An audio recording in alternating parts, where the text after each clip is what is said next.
ढोल वाले की मूर्खता। एक बार ढोल वादक बालमोहन और उसका बेटा बलराम नारायणपुर गांव के एक विवाह समारोह में गए। विवाह समारोह के खत्म होने पर दोनों पिता पुत्र को ढेर सारे पैसे और कुछ सोने चांदी के आभूषण इनाम के रूप में मिले। इनाम लेकर दोनों खुशी खुशी अपने गांव लौटने लगे। दोनों एक छोटे जंगल को पार कर रहे थे कि बेटा बोला, पिताजी आज तो बहुत आनंद आ गया। आज तो मैंने जितना सोचा था उससे कई गुना ज्यादा कमाई हो गई। इस पर पिता ने कहा, खुश होकर कहा, बलराम, तुमने आज बहुत मन लगाकर ढोल बजाया था, यही कारण है कि आज समारोह में हम पर पैसे की वर्षा हुई है। जब दोनों जंगल के बीच रास्ते में पहुंचे तब बालमोहन के बेटे ने अचानक तेज आवाज में ढोल बजाना शुरू कर दिया। बालमोहन ने कहा, अरे बलराम, तुम अभी यह क्या कर रहे हो? तुम नहीं समझोगे पिताजी, आज मैं बहुत खुश हूं। मेरी इच्छा बार बार जोर जोर से ढोल बजाने की हो रही है, लेकिन इतनी तेज आवाज में न बजाओ। इस जंगल में डकैतों और लुटेरों का समूह रहता है। ढोल की तेज आवाज सुनकर वे यहीं आ जाएंगे। बालमोहन ने अपने बेटे को समझाते हुए कहा, आप बिल्कुल परेशान न हो पिताजी, मैं अपने ढोल की तेज आवाज से उन्हें डरा करा भगा दूंगा। बलराम ने हंसते हुए कहा। उधर जंगल में छिपकर बैठे एक लुटेरों के समूह ने ढोल की आवाज सुनी तो उन्हें लगा कोई राजा अपने दल के साथ शिकार खेलने आया है। कुछ मिनट बाद बालमोहन बोला, बलराम, अब तुम मान भी जाओ। जो धुन तुम लगातार बजा रहे हो यह केवल एक ही बार बजाई जाती है। लेकिन बलराम कहाँ मानने वाला था, वह लगातार ढोल बजाता ही रहा।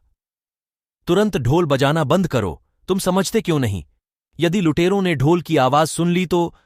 गुस्साते हुए बालमोहन ने बलराम से कहा, पिताजी, आप बेवजह ही इतना डर रहे हैं।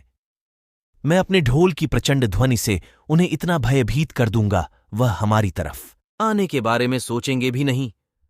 ऐसा कहकर बलराम ने दोबारा ढोल बजाना शुरू कर दिया। उधर लुटेरों के समूह के सरदार को फिर ढोल की आवाज सुनाई दी। उसने आवाज सुनते ही अपने साथियों से कहा, साथियों, फिर वही धुन। इसका मतलब यहां कोई राजा शिकार खेलने नहीं आया। सरदार, मुझे तो लग रहा किसी ने नया नया ढोल बजाना सिखा है और खूब धन कमाकर किसी समारोह से वापस जा रहा है। समूह के एक सदस्य ने अपनी राय बताई, तुम ठीक कह रहे हो, चलो हम इस ढोल वादक पर धावा बोल देते हैं। लुटेरों के सरदार ने अपने साथियों को आदेश देते हुए कहा। मात्र कुछ ही समय में लुटेरे ढोल वादक पिता पुत्र के पास पहुंच गए। उन दोनों के पास मोटी मोटी गठरियां देखकर लुटेरों का सरदार समझ गया कि इन्होंने आज ढेर सारा अनाज और धन प्राप्त किया है। इन दोनों से तुरंत छीन लो ये गठरियां। सरदार ने अपने साथियों को आदेश दिया। लुटेरों ने उन दोनों से उनके पास जो भी सामान था सब छीन लिया और उन्हें डंडे से मारकर वहां से भगा दिया।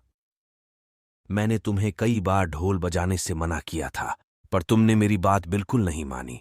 तुमने आज खुद ही अपने पैर पर कुल्हाड़ी मार ली है। बालमोहन ने अपने सिर पर हाथ पटकते हुए अपने बेटे से कहा, पिताजी, मुझे माफ कर दो। आज अधिक पैसे कमाने की खुशी में मुझसे बड़ी भूल हो गई है। मैं समझ गया कि बड़ों का कहा न मानने का अंजाम हमेशा बुरा ही होता है। फिर दोनों पिता पुत्र मायूस होकर पछताते हुए अपने गांव की ओर चल पड़े। सीख: बड़े बुजुर्ग जो कुछ कहते या सलाह देते हैं उसमें भलाई छिपी होती है। वे जो भी कहते हैं अपने अनुभव से कहते हैं। बलराम के पिता जंगल में ढोल बजाने के अंजाम को जानते थे। यही कारण है कि उन्होंने बलराम को ढोल बजाने से बिल्कुल मना किया था।